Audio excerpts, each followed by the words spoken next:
আগের ব্লগে বলেছিলাম কোথায় ঘুরতে যাব সেটা তোমাদের সাথে শেয়ার করব।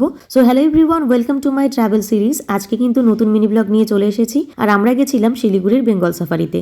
ভেতরে ঢুকেই কিন্তু তোমাদেরকে সবার প্রথমে টিকিট কেটে নিতে হবে সাফারি ভ্যানের। আর এখানে কিন্তু দু রকমের সাফারি ভ্যান পাওয়া যায়, একটা এসি একটা নন এসি। আমরা এসির টিকিট কেটেছিলাম, টোটাল আমাদের 3 জনের মিলে পড়েছিল 900 টাকা। আর তারপরে কিন্তু দেখো এখানে একটা স্টোর ছিল, সেই স্টোরটা আমরা ভিজিট করে নিলাম। আর তারপরে আমাদের ভ্যান চলে আসায় আমরা ভ্যানে উঠে গেছি। ঘন গভীর জঙ্গলের মধ্যে দিয়ে যখন ভ্যানটা যাচ্ছিল, সবার প্রথমে কিন্তু আমাদের চোখে পড়েছে হরিণ, আর তারপরে দেখেছি আমরা কালো রঙের ভাল্লুক মানে ব্ল্যাক বিয়ার। এরপরে আবার কিছুক্ষণ ঘন জঙ্গল পেরিয়ে আমাদের চোখে পড়ে দুটো লেপার্ড। পরবর্তীতে আমরা কিন্তু আবার একটা ব্ল্যাক বিয়ার দেখেছি আর একটা লায়নও দেখেছিলাম, তবে সেটার ভিডিও ক্যাপচার করা হয়নি।